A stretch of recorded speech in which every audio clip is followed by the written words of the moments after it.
Hi everyone, Noah Frank here with the Driver's Market. Today we are finally going to be talking about the reintroduction of our flagship product, the ImportLock. The ImportLock has been fully redesigned from the ground up. This is our mechanical actuator for Toyota front ADD differentials, and this one here is our full in-house design. You can see we've got all the pretty colors on it, and that's because I wanted to showcase all of the different parts of this model. But we have another model over on the workbench. I'd like to show you how they work, some of the new functionalities versus some of the old functionality, some of the problems that we've solved, and how you can expect this to go onto your vehicle. We'll also talk about how to pre-order this on our website, www.thedriversmarket.com, and we'll talk about some of the benefits of the ImportLock mechanical actuator over the factory Toyota air or electric actuators. So thank you for watching, and let's jump right into it.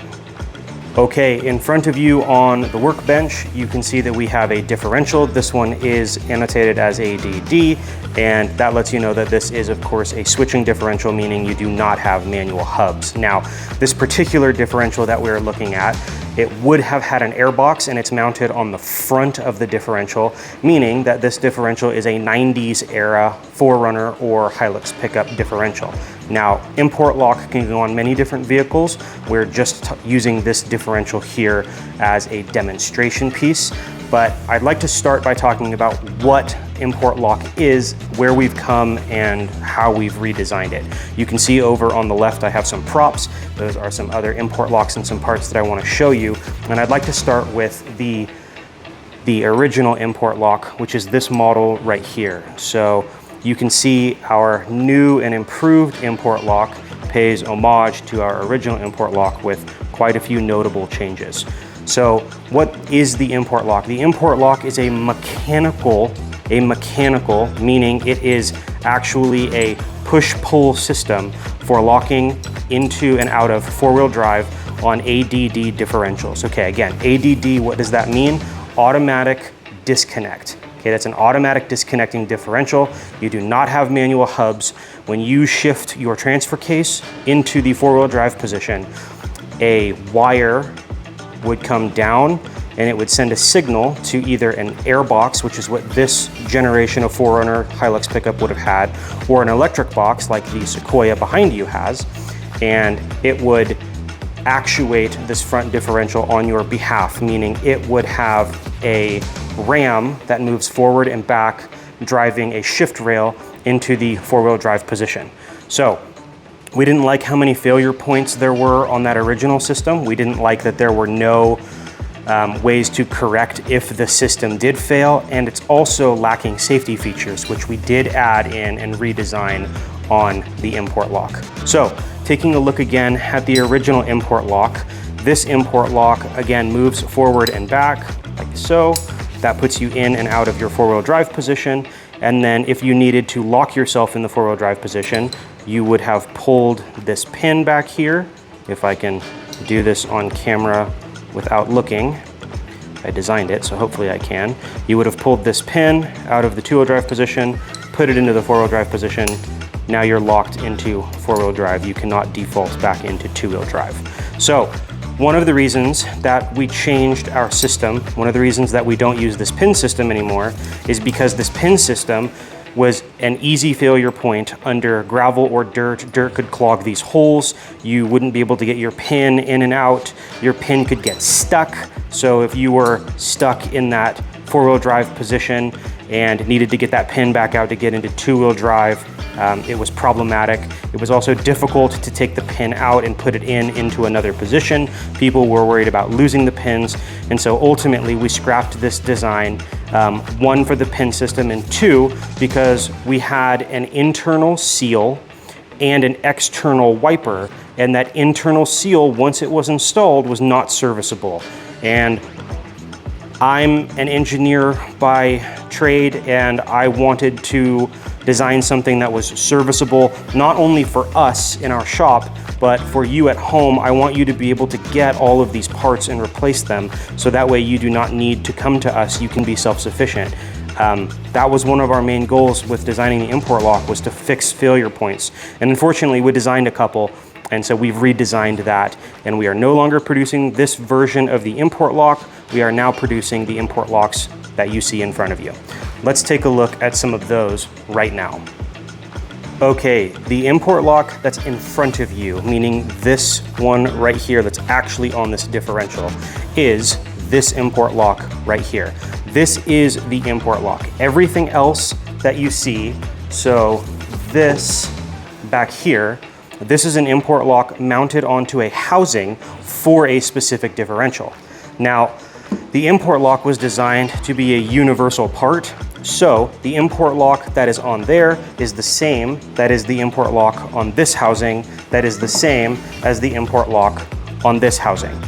The ImportLock is the actuator itself. The housing will be dependent on which differential you have.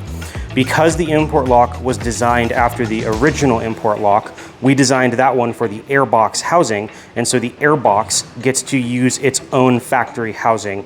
Any of the electric boxes, like the Sequoia behind you, will use one of our proprietary housings, such as this one. Now, I know that this question is going to come up, so I'll address it now.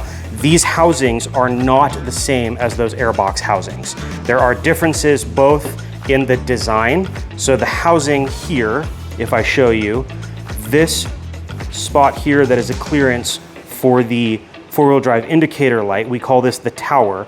The tower is actually higher on this housing than it is on that housing, because on the Sequoia, instead of sitting on the front of the differential, this housing actually sits on the back of the differential, and we had to create a special clearance for the pinion. So we do have to worry about things like that. This housing is taller in order to allow for that level of clearance, which means we needed to design our own proprietary shift forks. So these are 6061 T6 shift forks, and these are longer than the shift forks in this airbox housing to accommodate for the extra length of the housing that we've designed for the electric boxes. So this 6061 T6 shift fork rides on this stainless steel shift rail that protrudes all the way out. So it's a two-step rail. You can see that it is actually beveled inside of there. And we'll take a look now at the changes that we've made to those ImportLocks in order to make them both more easily serviceable and more reliable. This ImportLock in front of you is, I guess you could call this the show model, but what this is a bone stock. This is the ImportLock itself. Now you have the groove cut out here for the snap ring. You have the opening at the end of the shift rail for the two-wheel drive safety return spring. You heard that right. We do have a safety piece built into this. You have a single, right here, seal wiper that gets driven down into this housing. So you no longer have an unserviceable or inserviceable internal seal and an external wiper. You have one singular seal wiper. We've made the shift rail itself beefier. We have added an end cap that makes it much easier for you to have a surface to push in on. You now have two separate housing plates that meet together in the four-wheel drive position. You have an opening here and a recessed cutout here for the actual shift wire. You have an alignment rail that also acts as your new four-wheel drive safety lock. So no more worrying about pins and cross pins. You can lock yourself easily into and out of four-wheel drive by simply turning a thumb nut. All of the hardware here that you see is stainless steel as well. All of this hardware can be purchased through McMaster Car, and we will share that hardware list with you, so that way you are not waiting on us to get hardware. You can order it at any time. That way you can get individual pieces if you need them. I will also put together kits, so if you would rather just have a hardware kit on standby, you can get that from us as well. But this is the ImportLock. This is the system, and this can go onto basically any of these Toyota ADD differentials with the proper shift fork and the proper housing. And let me show you how that works on this 1990s 4Runner or Hilux pickup diff. So to start, what you'll have on your own ImportLock is you will get a dongle for a four-wheel drive receiver light. So this is your indicator light. these switches, if I can pull this dongle off, these switches here can be purchased at any auto parts store, meaning you can get them at your local store. Napa can order them, O'Reilly's, AutoZone. This is not a part that you should have to struggle to find. So we've designed all of the import locks to feature an easily accessible four-wheel drive indicator light, which means if for whatever reason you have a leak on this crush washer, you can source those easily as well. So you'll get a dongle so that you can splice into your four-wheel drive indicator light. It will be different on every vehicle, meaning it was different on this particular differential setup than it will be for that Sequoia behind. But suffice it to say, when you shift into four-wheel drive, you will depress the indicator button, and that will send the signal up to your dashboard for your four-wheel drive indicator light, meaning that you'll have an easily accessible way to tell whether or not you're in four-wheel drive from a visual standpoint. Mechanically, it's also going to be easy for you to know whether or not you're in the four-wheel drive position. Let me show you how this mechanism shifts. Okay, I am holding on to the end of the shift cable here. This is a locking throttle cable that we're going to be using as our shift cable, and I'd like to show you how this works. So this method here, the first way to shift is to press in on this button and pull. This wire catch here actually pulls out. And so if you press and pull, you can see the import lock back there is starting to actuate. Now I'm in a bit of an awkward angle here, so I will get out of screen and you just watch that import lock, and I will press and pull, and now we are in the four-wheel drive position. Allow me to show you what that looks like if I let go. So if I back this out, if I spin this, you can see that only one of the CV axles would be spinning. Now, if I want to go into four-wheel drive, again, I'm going to press this button here and pull out, okay? And that will shift into the four-wheel drive position. This is what the handle looks like. So that's all the length that you need to switch into the four-wheel drive position. And now if I rotate where the CV axle would be, you can see both CV axles would be spinning. Every system that you design should be able to be accommodated by multiple people and under various circumstances. So I had an issue with my hand. I don't actually have very good dexterity with my index finger, and I can't tell pressures very well. And I was thinking, for those of you who have issues with your hands and you're not able to do the grab and pull method effectively, like this, see, I only got that half pulled. There is another way to actuate this. So if you were to press all the way in on your housing, if I can get these both in the same shot, another way is that you can twist this housing to take up the slack, just like this. And once it bottoms out, which you'll feel, once it bottoms out, again, now you're in that four-wheel drive position. To get it back into the two-wheel drive position, simply spin in the opposite direction until you bottom out the handle, just like that, and now you're back into the two-wheel drive position. That's two ways to shift into four-wheel drive. Let's talk about the third way. All good systems have an easily identifiable and designed failure point. In this system, the failure point is this locking throttle cable. If something happens to this locking throttle cable, we wanted you to still be able to get into the four-wheel drive position. So if you're off-road, you're far from home, you're somewhere that you absolutely need four-wheel drive to get home, but this cable has failed you, we have built in a way for you to get home. So I'm gonna put this cable over here. You can see no cuts in the video. The cable is now dangling. I am very much in the two-wheel drive position. So what's happened here, let's say that the cable was in the four-wheel drive position, which is right there, and it's failed. Well, the first thing that happens with the import lock is that we default you to two-wheel drive. We have a two-wheel drive safety return spring that if your cable mechanism fails, you will not be stuck between gears, meaning you're not gonna shred the teeth inside this differential. Your factory actuator cannot do that. Not it won't, it can't. There's no safety functionality built in. So, your cable fails, you're defaulted to two-wheel drive. Well, you need to get home. What you can do, like we spoke about before, is push in and simply turn that thumb nut until it bottoms out. It is that simple. Now, whether you're in the desert or the mud, you can get home in 4-wheel drive. Your cable might not be working, but your actuator is. That's what the ImportLock can do for you. That is how the ImportLock solves all of the failures of the Toyota factory differential actuators. To go back into 2-wheel drive, if you're in this position, simply apply pressure to the actuator, or the back of the shift rod rather. Turn the thumb screw until it bottoms out on the cap and release. The 2-wheel drive safety return spring will default you back into 2-wheel drive. That's the ImportLock promise.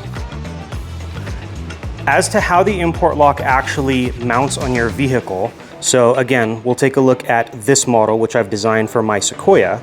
This model we mounted like this on the back side, meaning towards the rear axle. And I will splice into my 4-wheel drive indicator positioning on my factory actuator wiring.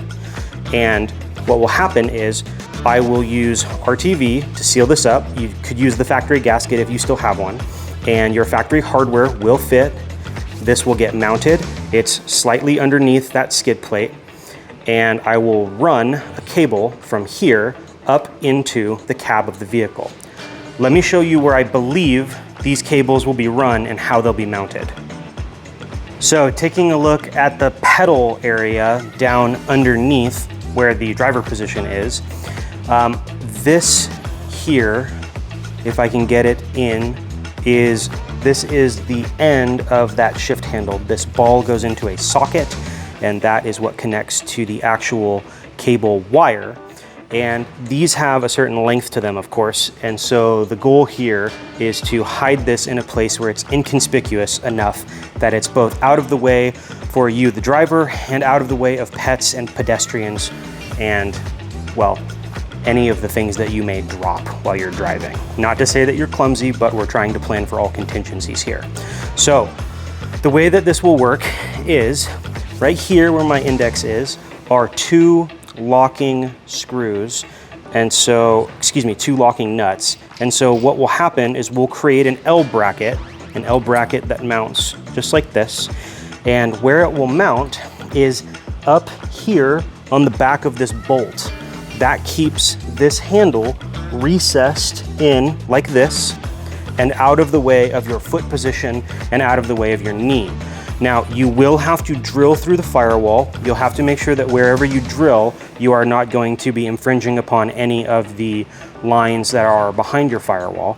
But essentially what will happen is we'll provide you with a grommet that will keep out noise and moisture, and that grommet will go around it'll go into the cutout that you've made, and it will have the ability to take that cable mechanism through it, and it will also help against vibration. That will run down and out of the way, and this mechanism then is hidden back behind your dash. So there are other places that you can put this. However, I don't want it to infringe upon if you are tall and it hits your knees, or if you are somebody who likes to sit closer and you move your legs a lot when you drive.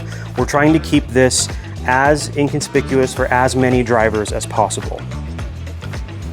As I continue to design and improve and install, I will be making more videos and providing more updates to the development of the ImportLock. We are very, very, very close to launching the pre-orders. We're looking for about 100 pre-orders for us to get the aluminum to batch. And again, I will provide hardware lists and probably hardware packs for purchase so that you can have those on standby. I'm happy to do more videos if you're interested on the model matrix, so for what ImportLocks will work on which vehicles. And I'm happy to talk with anybody in the comments, on Instagram, in the YouTube comments, in our FAQ, on our email. I'm very, very engaging on this topic. I love talking about the ImportLock, and if you have questions, please, please, please reach out. If you have other things that you would like to talk about, we have a couple of other products. Of course, we have the dual shift and we have the latch lock, and I am able and willing to communicate about all of those at any time. If you are one of the people who would like to do some product testing for us, I would appreciate if you reach out to us as well, www.thedriversmarket.com, and our email is thedriversmarket@gmail.com. Thank you so much for watching this video. Thank you for participating in our view count and helping us grow our channel. The only way that we can continue to make great products is by exposure, and this is the way to do it. So again, I've been Noah Frank with The Drivers Market. Thank you so much, and I will talk to you all very shortly.